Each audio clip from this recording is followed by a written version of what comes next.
दोस्तों, बहुत सारे ऐसे साधुओं को आप लोगों ने देखा होगा जो भिक्षा मांगते हैं और चुपचाप भिक्षा लेकर वहाँ से चले जाया करते हैं। लेकिन आज जिस साधु के बारे में मैं आपको बताने वाला हूँ, वो साधु भिक्षा के साथ साथ लोगों का एंटरटेन भी करते हैं। वो नाचते हैं, कूदते हैं और इसी तरह से वो भिक्षा लेकर अपने आगे बढ़ते चले जाते हैं। ना तो उन्हें कुछ ज़्यादा चाहिए, ना ही उन्हें कम चाहिए, बस पेट भरने के लिए भोजन चाहिए, उसके अलावा वो कुछ मांगते ही नहीं। दोस्तों, एक दिन का वाक्य होता है जब ये साधु एक दरवाजे पर पहुंचते हैं और वहाँ एक महिला एक बच्चे को लेकर आती हुई दिखाई देती है। तो महिला इस साधु को देखकर रोने लग जाती है, इसके पैरों में बैठ जाती है और कहने लगती है कि मुझसे शादी कर लो। दोस्तों, ये साधु महाराज उसकी तरफ देखते हैं और देखकर मुस्कुराकर अपना भजन स्टार्ट करके वहाँ से आगे बढ़ जाते हैं। दोस्तों, क्या था पूरा मामला?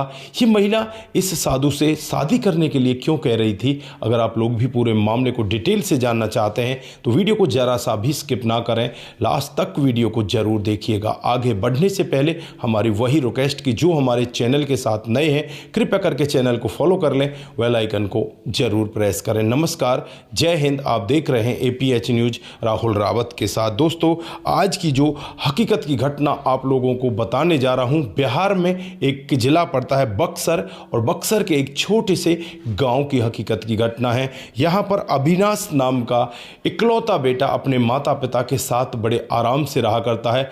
माता पिता के पास बहुत सारी जमींदारी होती है। दोस्तों, इधर वो जहाँ कॉलेज में पढ़ा करता है, वहीं पर एक लड़की उसके साथ में पढ़ा करती है जिसका नाम नेहा होता है। दोस्तों, नेहा को वो हद से ज़्यादा प्यार करने लगता है और एक दिन कैंटीन में बैठकर ये दोनों आपस में एक दूसरे के साथ प्यार का इजहार करते हैं और फिर यहाँ पर धीरे धीरे समय बीतने लगता है। पूरे कॉलेज में पता चल जाता है कि अविनाश और नेहा एक दूसरे से प्यार करते हैं। दोस्तों, अब यहाँ पर एक दिन का ऐसा वाक़या होता है जब नेहा कॉलेज नहीं आती। पूरे दिन अविनाश परेशान रहता है। नेहा के पास कोई फ़ोन वगैरह भी नहीं था। दूसरे दिन भी वो कॉलेज नहीं आती और फिर तीसरे दिन भी कॉलेज नहीं आती। ये सब बातें देखकर अविनाश इतना ज़्यादा परेशान हो जाता है, नेहा की एक सहेली से पूछ ही बैठता है। तो नेहा की सहेली उसे बताती है कि तुम अगर उससे मिलना चाहते हो तो उसके घर चले जाओ ना, मैं तुम्हें उसके घर का एड्रेस दे देती हूँ। दोस्तों, उस लड़की से वो एड्रेस लेकर सीधे नेहा के घर पर पहुँच जाता है। वहाँ जाकर जो दृश्य देखता है, उसकी आंखें खुली की खुली रह जाती हैं। सबसे पहले जो गेट खोलती है वो नेहा खोलती है और गेट खोलने के बाद वो कहने लगती है कि अविनाश, तुम यहाँ पर क्या कर रहे हो? तो नेहा से अविनाश कहता है कि मैं तुमसे मिलने के लिए आया हूँ, तुम्हारे पापा से मिलने के लिए आया हूँ। दोस्तों, घर के अंदर घुसता ही चला जाता है। एक चारपाई पर बूढ़ी औरत जो उसकी माँ होती है वो बिल्कुल खांस रही थी। बीमारी की वजह से वो बहुत ज़्यादा परेशान थी। इधर जो उसका पिता होता है वो भी एक चारपाई पर बैठा हुआ था, वो भी बुजुर्ग आदमी होता है। और अब यहाँ पर जब अविनाश उन लोगों से बातचीत करने लगता है, कहने लगता है कि नेहा का कॉलेज आपने क्यों बंद करा दिया, क्यों नेहा को कॉलेज नहीं आने देते? तो यहाँ पर वो पिता कहने लगता है कि बेटा, हमारे पास इतनी धन दौलत नहीं है, इसकी माँ भी अब बीमार रहने लगी है, मैं इसकी माँ की बीमारी में पैसा लगाऊं या इसे पढ़ाऊं? मैं अब इसे पढ़ाना नहीं चाहता, इसे घर बिठा देना चाहता हूँ। दोस्तों, यहाँ पर जो लड़का होता है अविनाश, वो कहने लगता है कि आपको इस सब की टेंशन लेने की ज़रूरत नहीं है, नेहा से मैं प्यार करता हूँ, नेहा भी मुझसे प्यार करती है और मैं नेहा से शादी करूँगा। लेकिन तब मैं शादी करूंगा जब नेहा कामयाब हो जाएगी। नेहा को मैं पढ़ाऊंगा, मैं लिखाऊंगा, आपकी दवाई के पैसे भी मैं दूंगा। हमारे पास बहुत सारी जमींदारी है, हमारे पास धन दौलत की कोई कमी नहीं है। दोस्तों, यहाँ पर अविनाश ये सब बातें कहकर नेहा के लिए पैसा देना स्टार्ट कर देता है। कभी उसे मॉल घुमा कर लाता, तो कभी कपड़े दिलाता, कभी पढ़ाई की किताबों के लिए पैसे देता। इसी तरह से धीरे धीरे समय बीतने लगता है। समय के हिसाब से ही नेहा अपनी ग्रेजुएशन बड़े अच्छे अंकों से पास कर लेती है। और अब यहाँ पर अविनाश कहने लगता है नेहा से कि नेहा, मैं जल्द ही तुमसे शादी करने वाला हूँ, तुम्हारे पिताजी से बातचीत करूँगा और अपने पापा को लेकर तुम्हारे घर आ जाऊँगा, और मैंने अपने पापा से बात भी कर ली है, मेरे पापा राजी हैं। दोस्तों, नेहा कहती है ठीक है, जल्दी करना। और अब यहाँ पर जो नेहा है वो अपने घर के कामकाज में लग जाती है। इधर जो अविनाश होता है वो अपनी जमींदारी में लग जाता है। 15 दिन का टाइम उसे जमींदारी में लग जाता है। उसके बाद अब यहाँ पर अविनाश बहुत ही परेशान सा होने लगता है कि यार क्यों ना जाकर अब नेहा के पिताजी से बातचीत की जाए। फिर वो नेहा के घर पर पहुंच जाता है, नेहा के पिताजी से बातचीत करने लगता है। तो नेहा का पिताजी कहता है ठीक है बेटा, तुम उससे शादी कर सकते हो। अब यहाँ पर जो नेहा होती है उसे साफ मना कर देती है कि मैं तुमसे शादी नहीं कर सकती, मैं तो तुम्हारे साथ में मजाक कर रही थी। दोस्तों, अविनाश ने जब ये शब्द सुने तो उसके पैरों तले ज़मीन खिसक गई। वो तो यहाँ पर बस ऐसे खड़ा रह गया कि जैसे अब उसके पास कुछ है ही नहीं, उसका सब कुछ लुट चुका है। दोस्तों, वो टूट जाता है और टूटकर अब यहाँ नेहा से कहने लगता है कि नेहा, तुमने जो किया वो ठीक नहीं किया है। नेहा यही कहती है कि जो मैंने किया है वो सब कुछ ठीक है। उसके पिताजी भी उससे कहते हैं कि नेहा, तू इस लड़के के साथ गलत कर रही है, इसने तुझे पढ़ाया लिखाया और इसने तुझे कामयाब बनाया, इसने हमारी जो पत्नी है उसकी दवाई के लिए भी पैसे दिए, तू पागल हो गई है, एहसान फरामोश हो गई है। तो वो कहती है कि मैं इसको कमा कर पैसे दे दूँगी। दोस्तों, अब यहाँ पर अविनाश कुछ नहीं कहता, चुपचाप अपने घर आता है।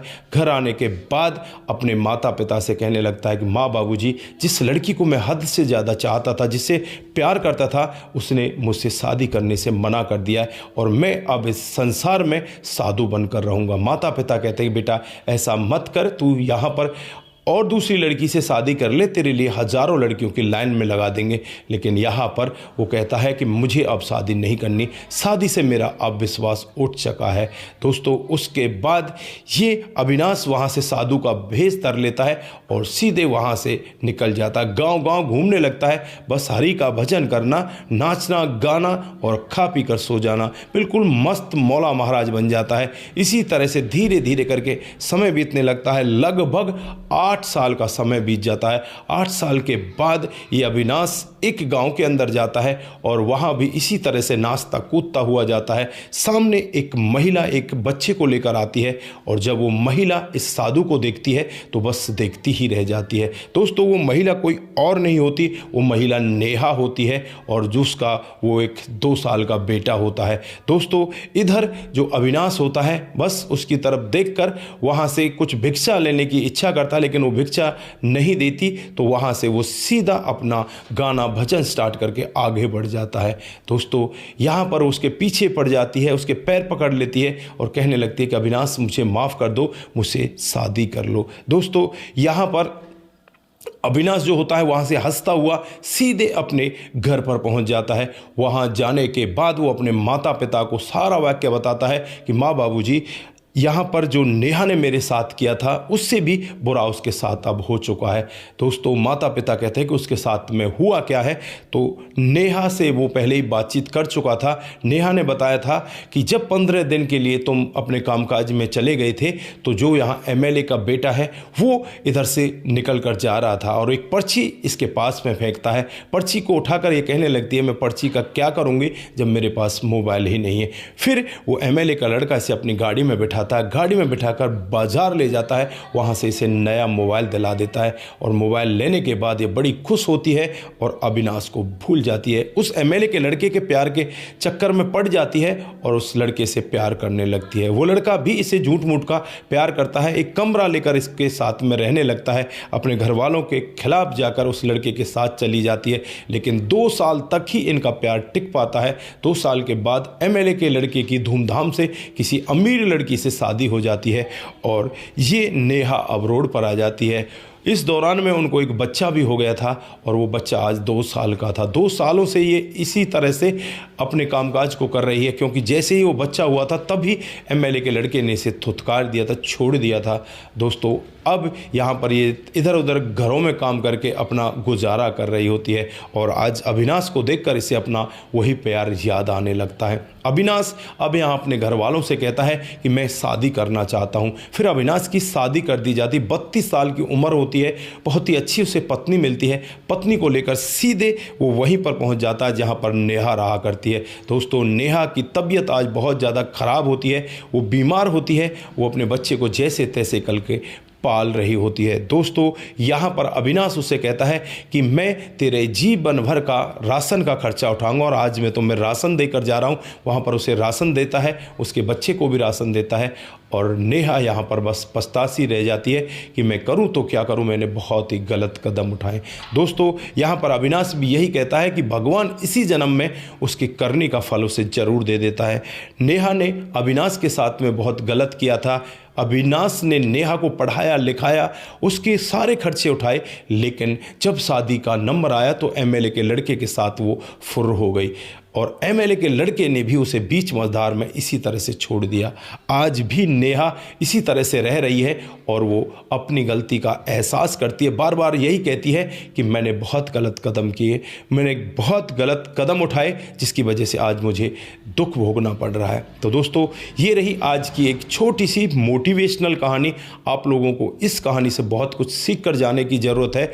जो हमारे पास है वही पर्याप्त है। अगर आप ज़्यादा की कोशिश करेंगे, ज़्यादा के लिए भागोगे तो नुकसान हो सकता है। यहाँ पर इस नेहा ने सोचा कि यार ये अविनाश तो तेरा है ही है, ये कहाँ तो उससे भाग कर जाएगा और तू एमएलए के लड़के को फंसा ले, फिर तो तेरे बल्ले बल्ले है। लेकिन एमएलए के लड़के ने उसे इस तरह से धोखा दे दिया। तो दोस्तों आप लोगों की जो भी राय है एक बार कमेंट बॉक्स में ज़रूर देकर जाएं। आज के लिए बस इतना ही, फिर मिलते हैं किसी नए मोड के साथ। तब तक के लिए आप अपना ख्याल रखें, परिवार का ख्याल रखें, सतर्क रहें, सावधान रहें, रिश्तों की अहमियत को ज़रूर समझें। नमस्कार, जय हिंद, जय भारत।